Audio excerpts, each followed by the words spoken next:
10절에서 14절까지의 말씀이에요. 고린도전서 2장 10절에서부터 14절까지의 말씀입니다. 우리 성경책을 가져온 친구들은 성경책을 찾아서 읽어주고, 성경책이 없으면 우리 주보나 PPT에 있으니까 함께 보면 좋을 것 같아요.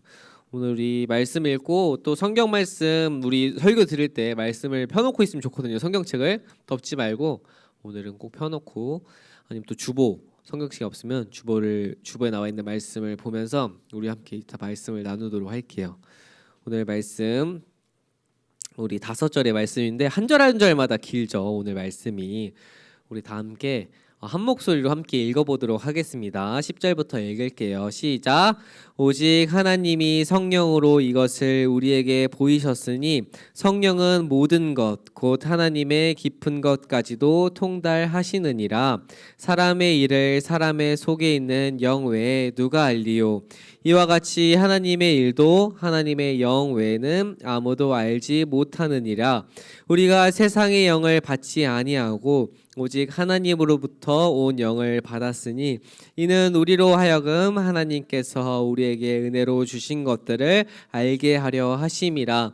우리가 이것을 말하거니와 사람의 지혜가 가르친 말로 아니하고 오직 성령께서 가르치신 것으로 하니 영적인 일은 영적인 것으로 분별하느니라.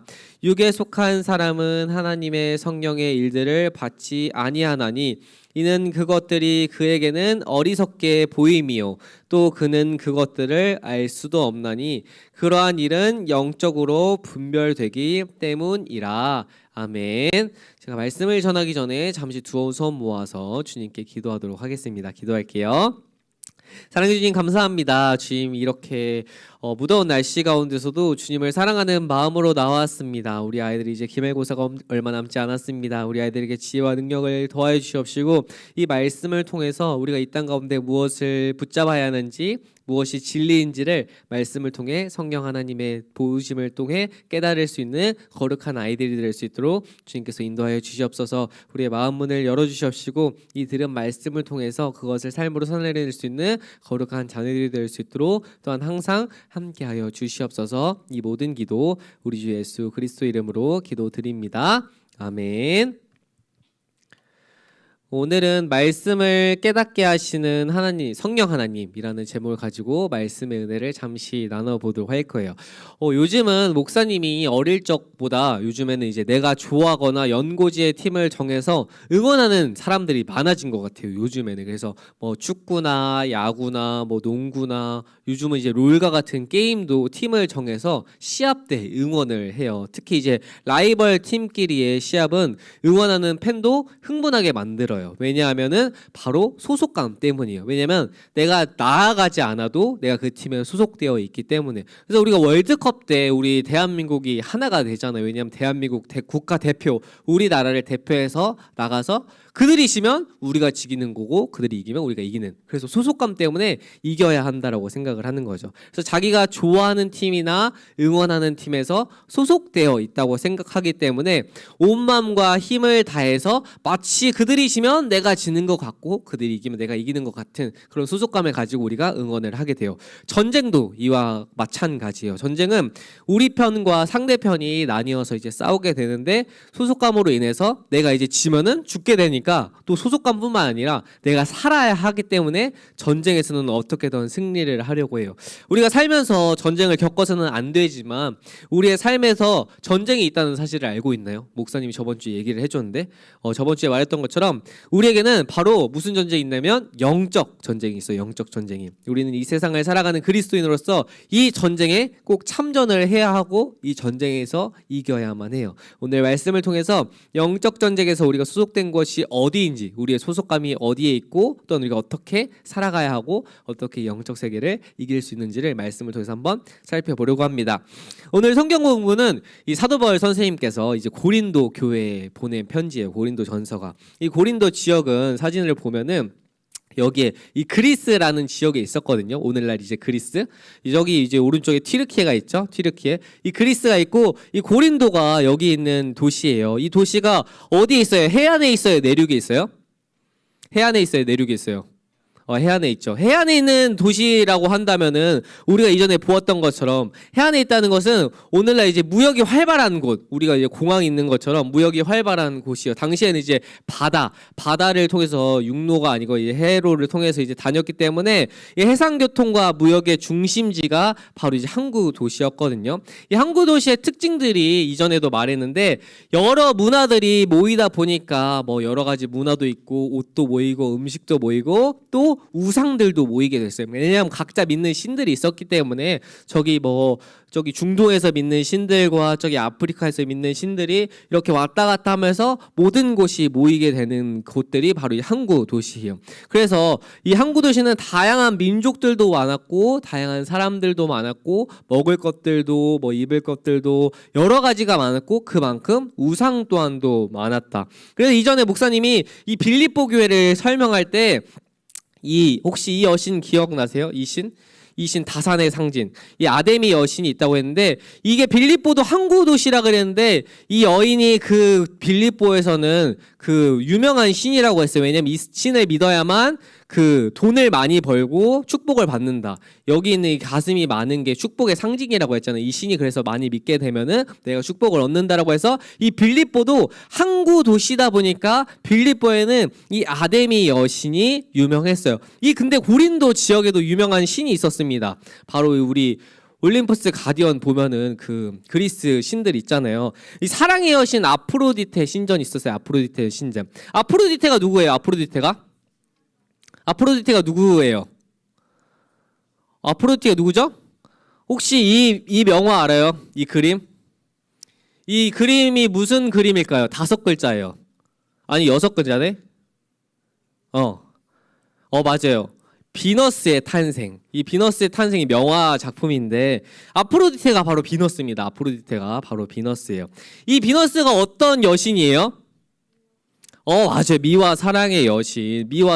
그래서 이 신전, 비너스를 섬기는 여신들이 있었는데, 여사제들이 있었거든요. 1000명 정도? 이 1000명 정도의 여사제가 있었는데, 우상숭배를 하면서 온갖 종류의 음행, 그러니까 가는 이 성적으로 그런 자행되는 것들이 많았어요. 왜냐면 사랑의 여신이었기 때문에 사랑하는 게 이제 음행을 하는 것들을 일부잖아요. 그래서 이 비너스 신을 섬기기 위해서 1000명의 여사제가 있었고, 음행하는 일들이 많았다. 사랑의 여신이었기 때문에. 그래서 이 고린도에는 이 지역의 돈과 쾌락, 특히 이 육적인 욕구들이 가득했어요. 왜냐하면 음행을 자행하는 일들이 아프로디테 이 신전 비너스 신 때문에 고린도 사람들은 이게 익숙했고 아까 빌립보 사람들은 아데미 여신처럼 부를 여기는 데 익숙했는데 오늘 말씀에 이 바울이 있던 이 고린도전서, 고린도 사람들에게 편지를 쓸 때 이 육적인 것들에, 육적인 욕구에 익숙했던 자들이 바로 이 고린도 지역의 사람이었어요. 그래서 바울은 고린도 지역에 있는 사람들을 가리켜서 육에 속한 사람이라고 고린도전서에서 편지를 쓰고 있거든요. 그렇다면 육에 속한 사람이 어떤 사람일까요? 고린도전서 2장 14절에 나와 있는데 우리 24절 말씀을 보면은 이런 말씀인데 목사님이 좀 어려울까봐 일부러 좀 번역해왔어요. 말씀이 길면은 우리 성경 말씀이 조금 어려워서 익숙하지 않을 수가 있어요. 그래서 이렇게 번역을 해봤거든요. 성령에 속하지 않은, 같이 성경 개역개정을 펼쳐놓고 주보를 펼쳐놓고 같이 보면 될 것 같은데, 성령에 속하지 않은 사람은 하나님의 성령에 속한 것들을 받아들이지 않습니다. 그런 사람에게는 이런 것들이 어리석어 보입니다. 그런 것들은 영적으로 식별되는 것이므로 세상에 속한 사람은 그런 것들을 깨달을 수도 없습니다. 이 14절의 말씀이 이런 내용이에요. 즉 바울 선생님의 말씀에 따르면 육에 속한 사람들은, 즉 육적인 욕구를 따라 세상 사람들은 이 성령님에 대한 것들을 믿지 않는다라고 말해요. 왜냐하면 그들의 눈에는 이 성령의 일이 어리석어 보이기 때문이에요. 세상 사람들에겐 복음이 굉장히 미련한 것처럼 보여요. 왜냐하면 부활을 역사적 사실로 바라볼 때 말이 안 된다라고 생각하기 때문이에요. 그래서 겉으로 보기에는 육에 속한 자가 똑똑해 보여요. 오늘날도 마찬가지죠. 내가 이제 이 성경 말씀과 이제 과학과 얘기를 할 때 사실 성경과 과학의 이 출발점은 너무 다르거든요. 마치 내가 축구를 하는데 농구의 룰을 적용하는 것과 마찬가지야. 축구할 때는 뭘로 사용해요? 발을 사용하잖아. 근데 갑자기 그 손을 사용하는 거나 마찬가지예요. 그래서 출발점이 아예 달라요. 과학과 종교는 출발점이 다른데 이 세상 사람들은 과학이 진리라고 믿죠. 뭐 과학이 나쁘다는 건 아니에요. 목사님도 이전에도 말했던 것처럼 목사님도 과학을 되게 좋아하고 과학이 나쁘다는 건 아니지만 세상 사람들은 종교를 바라볼 때 성경을 바라볼 때 굉장히 미련한 것이라고 생각을 해요. 왜냐면 말이 되지 않는다라고 생각하니까. 하지만 과학은 우리 이성적으로 말이 된다라고 생각을 해서 그래서 시상의 시선으로 바라봤을 때는 복음의 내용이 굉장히 말도 안 되고 이 해리포터와 같은 판타지 소설처럼 이제 사람들은 보게 되어요. 그러나 사실 그들이 생각하는 이유는 아까 바울 선생님이 말했던 것처럼 그들이 성령님을 알지 못하기 때문이에요. 복음을 듣는다고 모두 다 믿어지는 것은 아니에요. 우리가 가가지고 복음을 전할 때 여러분 예수님이 우리의 구원자세요 라고 말해도 믿지 않은 사람은 영원히 믿지 않아요. 왜냐면 왜 그러냐면 예수님이 이 땅에 오셨을 때 예수님이 기적을 펼치시고 복음을 전했어도 믿지 않는 자들이 있었어요. 믿지 않는 자들. 예수님이 직접 복음을 전했어도 믿지 않는 자들이 있는데 오늘날 우리가 이것을 아무리 잘 정리하고 이해할 수 있도록 말을 해도 믿지 않을 자들은 영원히 믿지 않아요. 왜냐면 이 복음이 받아들여지지 않는 사람에게는 절대 받아들여질 수가 없어요. 왜냐하면 이 복음이 받아들여질 수 있는 이유는 어떤 것에 있냐면 바로 성령님께 있어요. 성령님. 이 성령님이 깨닫게 해주셔야만 가능하거든요. 목사님도 이전에 이 신대원 준비를 할 때 성경고사를 봐요. 성경고사를 보면 이 성경에 있는 모든 시험을 이제 보는데 근데 성경 공부를 하다가 어느 날 이제 힘듦이 찾아왔어요. 이 성경고사를 준비하다가 성경이 너무 안 믿어지는 거예요. 이것을 내가 왜 믿고 있었지?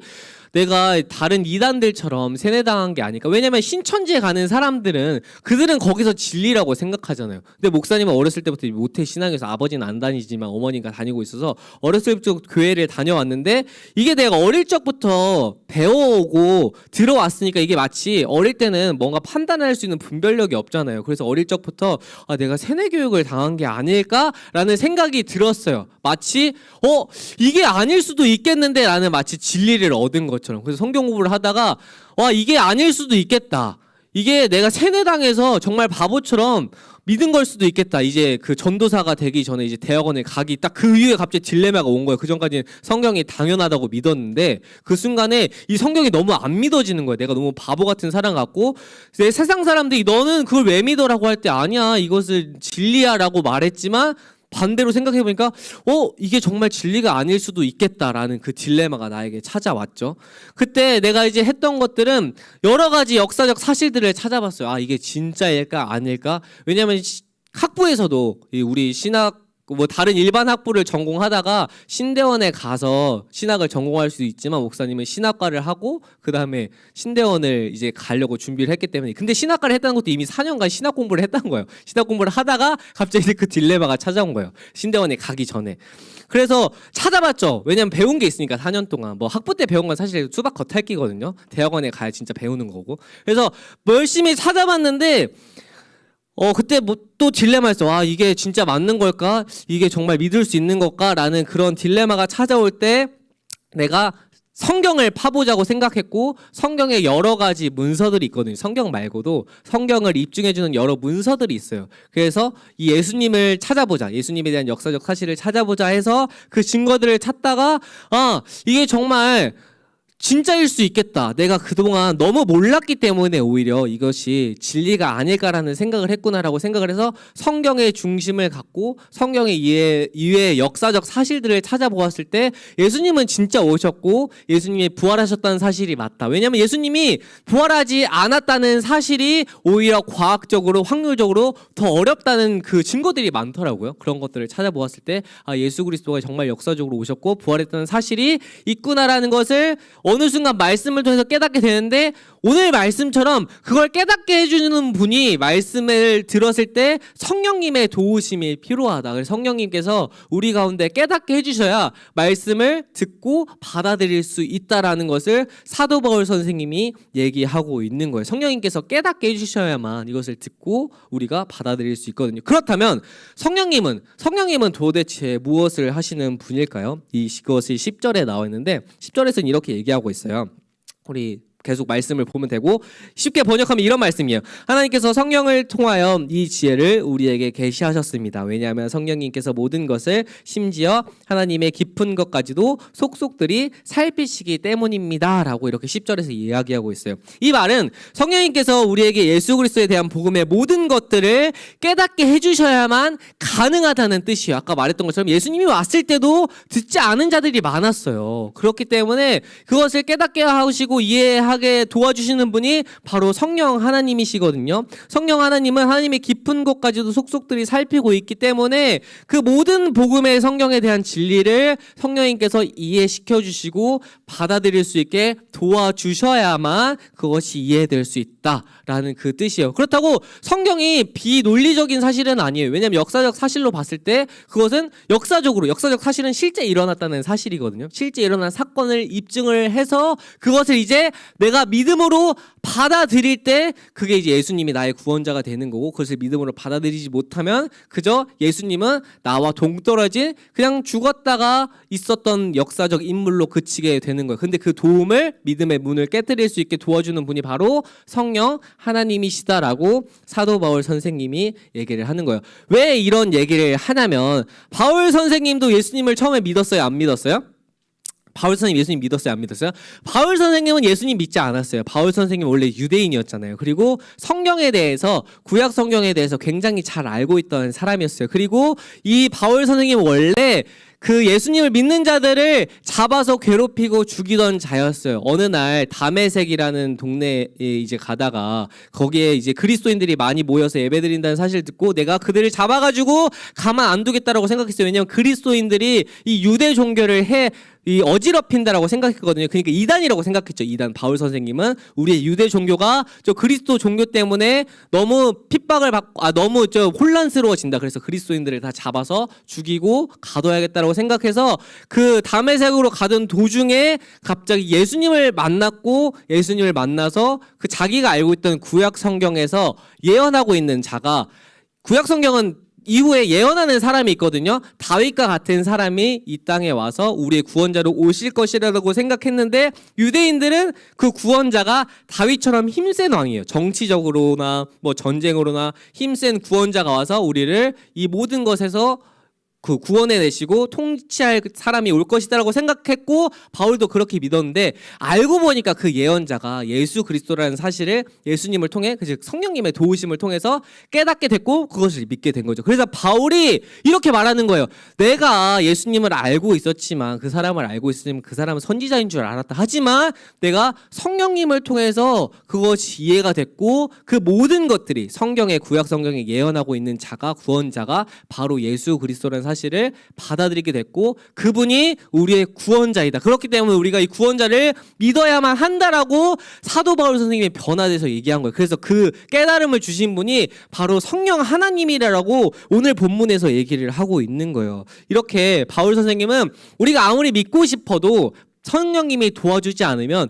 이 말씀을 믿을 수 없다. 하지만 성령님께서 도와주신다면 이 말씀을 믿을 수 있다. 왜냐하면 이것은 사실이기 때문에 라고 이렇게 얘기를 하고 있는 거예요. 그래서 이어서 12절에서 이렇게 얘기를 했어요. 12절에서 하나님께서 우리에게 은혜로 주신 것들을 알기 위해 우리는 세상의 영이 아니라 하나님께로부터 오는 성령을 받았습니다.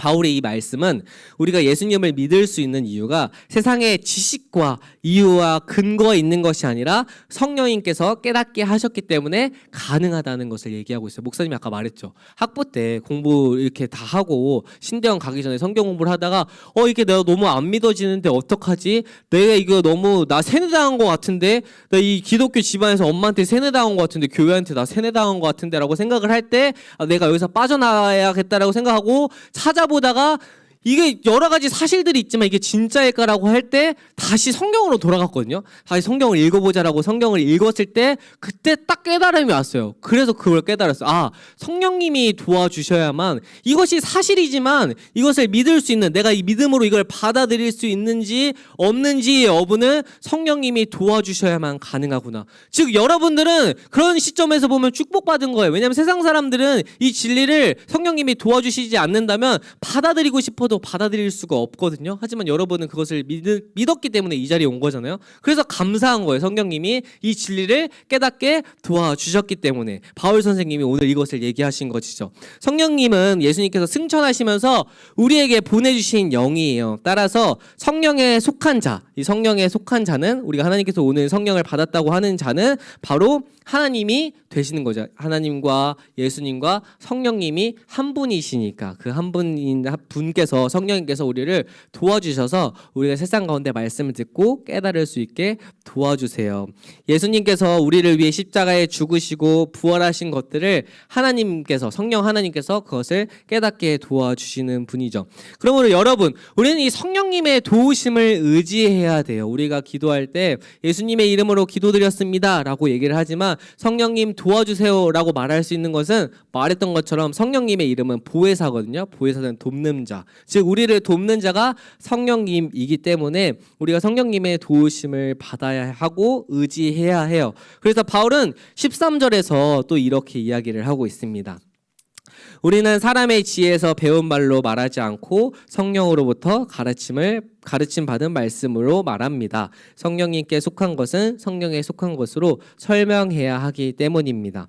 이 말은 바울이 선포하는 말씀, 다시 말해 우리가 믿고 있는 이 성경의 말씀은 세상의 것들로는 설명되지 않는다는 뜻이에요. 즉 과학으로는 이것을 이해할 수 없고 설명이 되지 않는다라고 바울 선생님이 이렇게 13절에서 얘기하고 있는 거예요. 성경의 말씀은 말한 것처럼 성령님께 속한 것으로 성령님이 도와주셔야만 받아들여질 수 있다고 말하는 거예요. 그래서 우리가 과학의 잣대로 성경을 보려고 하면 절대 믿어지지 않는 이유가 바로 여기에 있는 겁니다. 왜냐하면 바울 선생님도 그것을 깨달았으니까. 내가 아무리 믿으려고 해도 믿어지지 않았지만 예수님을 만나 변화되고 그것이 받아들여졌던 것처럼 성령님의 도우심이 있어야만 이 말씀을 이해할 수 있다. 그리고 그것이 성령님으로 믿어진다면 이 말씀이 진짜라는 사실을 우리가 삶을 통해서 깨달을 수 있다라는 것을 오늘 말씀에서 바울 선생님이 얘기를 하고 있는 겁니다. 왜냐하면 세상 사람들은 세상의 기준을 따라 육체적, 물질적 가치만을 소중하게 생각해요. 세상의 기준은 뭐예요? 세상의 기준은 우리가 말했죠. 성경이 아니고 시험을 볼 때도 등수를 나누잖아요. 너 98점? 너 1등. 너 75점? 너는 12등. 이런 식으로 등수를 나눠. 하지만 그 하나님의 나라에서는 먼저 된 자가 나중되고 나중된 자가 먼저 된 자라고 말하는 것처럼 하나님의 기준은 그냥 하나님을 사랑하고 하나님의 은혜에 따라서 사는 것이 하나님 나라의 백성이거든요. 이것처럼 하나님의 기준은 세상의 기준과 너무 달라. 그렇기 때문에 우리가 세상의 기준으로, 세상의 시선으로 성경을 바라보면 이해가 되진 않지만 하나님의 시선으로, 하나님께서 이 성경 말씀을 통해서 하나님이 어떤 생각을 가지고 계실까, 그렇다면 내가 어떤 기준을 가지고 살아가야 될까라는 그 하나님의 뜻을 가지고 살아간다면은 세상에서는 정말 그것이 이해되지 않겠지만 그것이 하나님의 뜻에 따라 사는 거고 그것이 곧 진리이다라는 사실을 알고 있으면 너무 좋을 것 같아요. 왜냐하면 그것이 진리거든요. 성경 말씀이 우리 친구들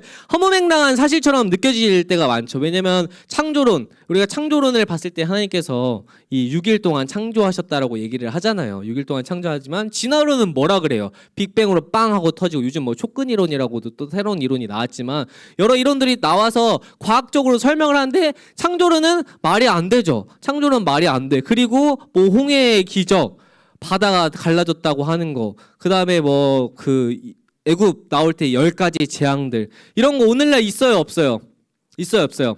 없잖아요. 근데 그거 성경 안 믿는 사람들 그걸 먼저 잣대를 들이대요. 야, 이거 믿을 수 있어? 라고 얘기하잖아요. 이게 세상의 시도들은 받아들여지지 않지만 우리도 그렇게 봤을 때 그것에만 집중하면 받아들여지지 않거든요. 하지만 바울 선생님이 누구를 통해서 그것을 받아들여졌냐면 예수님을 통해서 받아들여졌다. 즉 예수님이 우리가 믿어지지 않을 때, 이 성경이 믿어지지 않을 때 예수님께 다시 돌아가야 하고, 예수님께 집중한다면 예수님의 사실로서 우리가 이 성경의 모든 진리를 받아들일 수 있다. 그리고 그것을 도와주시는 분이 바로 성령님이다. 성령님께서 하나님의 아들이 바로 예수 그리스도라는 사실을 알려주신 것이고, 우리가 그것을 믿음으로 받아들여질 때 우리의 믿음이 거룩하여지고 예수님의 은혜로 나아갈 수 있다는 사실을 바울 선생님께서 얘기하고 있는 겁니다. 우리의 소속감은 세상에 있지 않고 성령께 있어요. 성령께만 속해야만 이 말씀을 받아들일 수 있고 이 말씀대로 살아갈 수 있는 은혜가 있습니다. 여러분, 이 말씀을 의지하며 살아갈 때 그 세상 가운데 진리로서 우리가 세상을 이겨낼 수 있어요. 어두운 세상 가운데 우리가 빛으로 오신 예수님처럼 빛을 밝혀야 된다고 했잖아요. 우리가 말씀을 통해 살아갈 때 이 빛을 밝히면서 성령에 속한 자로서 그 영적 전쟁에서 이길 수 있는 능력이 있어요. 절대 어둠은 빛을 이기지 못하니까 우리가 빛으로서 성령의 도우심으로 이 영적 세계 가운데 하나님의 속한 자로서 성령님께 속한 자로서 이 세상을 말씀으로 이겨나가는 우리 동산의 모든 공동체가 되길 주님의 이름으로 소망하겠습니다. 우리 잠시 기도하고 또 함께 기도의 시간을 가져보도록 할게요. 잠시 기도하겠습니다. 사랑해 주님 감사합니다. 우리가 말씀을 통해서 잠시 은혜를 나누었습니다. 우리가 세상을 바라보지 않고 주님을 바라보며 나아갈 수 있는 거룩한 자들이 될 수 있도록 인도하여 주시옵시고 우리가 세상에 속한 것이 아니라 성령께 속하였고 그 성령님을 통하여서 우리가 주님의 은혜 가운데 예수 그리스도의 구원을 믿고 의지하며 나아갈 수 있는 거룩한 자녀들이 될 수 있도록 주님께서 항상 인도하여 주시옵소서. 이 모든 기도 우리 주 예수 그리스도 이름으로 기도드립니다. 아멘. 우리 이 시간 또 기도 제목을 가지고 나누기를 소망하는데 오늘도 두 가지 기도 제목을 가지고 나누려고 합니다.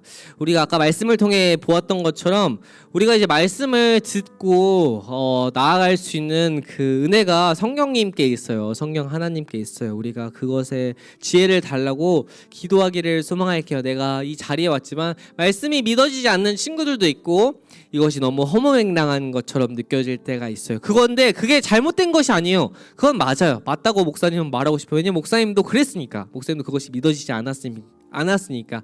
하지만 그럴 때 솔직하게 고백하면서 나아가는 게 필요해요. 주님, 내가 믿어지지 않아요. 이것을 어떻게 받아들여야 될지 모르겠어요. 라고 생각을 할 때 예수님께 집중을 했으면 좋겠고 우리가 예수님께 집중했을 때 이 모든 은혜가 임하게 될 거라고 목사님은 확신하거든요. 바울이 그랬던 것처럼 목사님도 그랬으니까. 그래서 우리의 정답은 온전히 예수 그리스도 한 분께만 있습니다. 우리의 구원자 한 분께만. 그것을 믿을 수 있도록 성령님 도와주세요. 저에게 그 말씀의 지혜를 도와주세요. 제가 받아들일 수 있도록 도와주세요. 라고 우리 기도했으면 좋겠고, 두 번째, 세상 속에서 어떤 것이 진리인지를 예수 그리스도를 통해서 깨닫는 우리가 되게 해달라고. 아까 말했던 것처럼 여러 가지 공부를 하다 보면 믿어지지 않는 게 당연한 거예요. 왜냐하면 우리 친구들 세상적인 것들은 배우지만 정말 솔직하게 말하면 여러분 성경에 대해서 얼마나 알아요? 성경에 대해서 많이 배웠나요? 많이 공부하고 나아갔나요? 그냥 주일날 한번 설교 듣고 공과 나누고 끝이잖아요.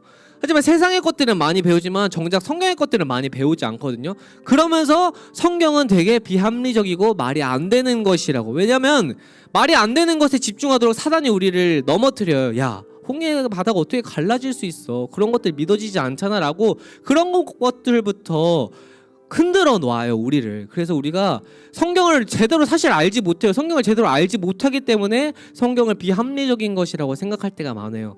그렇기 때문에 우리가 그런 의문들이 든다면 잘못된 것이 아니에요. 당연히 필요한 작업인 거고 우리가 그럴 때 예수 그리스도를 통해서 어떠한 것이 진리인지를 깨달았으면 좋겠어요. 우리가 그것을 깨달아야만 세상 가운데 그리스도인으로서 살아갈 수 있거든요. 오늘 이 시간 이 두 가지를 위해서 기도했으면 좋겠습니다. 성령님, 말씀이 믿어지지 않아요. 성령님을 통해서 도와주세요. 그리고 제가 그 해답을, 세상 가운데 해답을 예수 그리스도를 통해서 깨달을 수 있는 은혜를 달라고 우리 이 시간 이 두 가지 기도 제목을 두고 함께 합심하여서 기도하겠습니다. 기도하시겠습니다.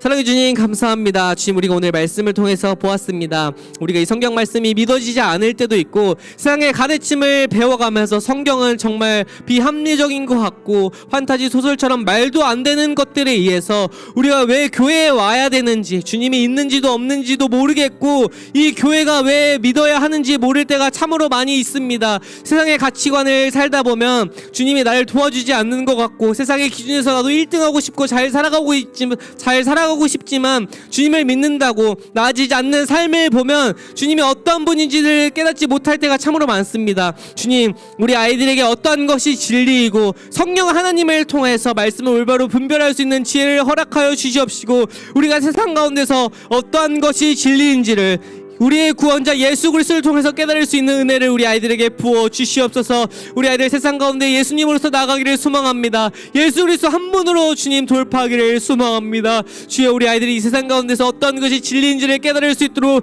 인도하여 주시옵소서. 청소년 시기에서 무엇이 진짜인지를 깨달아야 합니다. 주님, 그 가운데서 그저 맹목적으로 믿는 것이 아니라 우리가 잘 분별할 수 있는 지혜를 허락하여 주시옵시고, 세상과 성경 말씀을 통해서 어떤 것이 참인지를 잘 분별할 수 있도록 주님께서 역사의 은혜를 더하여 주시옵소서. 그저 세상과 그저 말씀을 그저 내가 믿어야지 하는 마음으로 그저 맹목적으로 믿는 신앙이 생기지 않기를 소망합니다. 우리 아이들 정말 말씀을 충분히 분석하고 또한 말씀에 충분히 의문을 갖고 성령 하나님의 도우심으로 그것을 믿고 의지하며 예수 그리스도의 은혜를 통해서 나아갈 수 있는 거룩한 자녀들이 될 수 있도록 인도하여 주시옵소서. 우리 아이들 청소년 시기 가운데서 예배를 통하여서 말씀을 듣고 깨닫기를 소망합니다. 지금 세상의 것들로는 우리가 만족함을 찾을 수 없고 유익함을 찾을 수가 없습니다. 우리 아이들 진리 되신 예수 그리스도의 소망을 붙잡고 나아갈 수 있도록 인도하여 주시옵시고, 이 예배의 부흥을 일으켜 주셔서 예배의 회복을 일으켜 주셔서 우리 아이들이 들은 말씀을 통해 나아갈 수 있는 은혜가 풍성히 임할 수 있도록 우리의 예배를 통해서 매주 주님께서 성령님께서 역사하여 주시옵소서. 주님, 사랑해 주님 감사합니다. 주님, 우리가 세상 가운데서 살아가다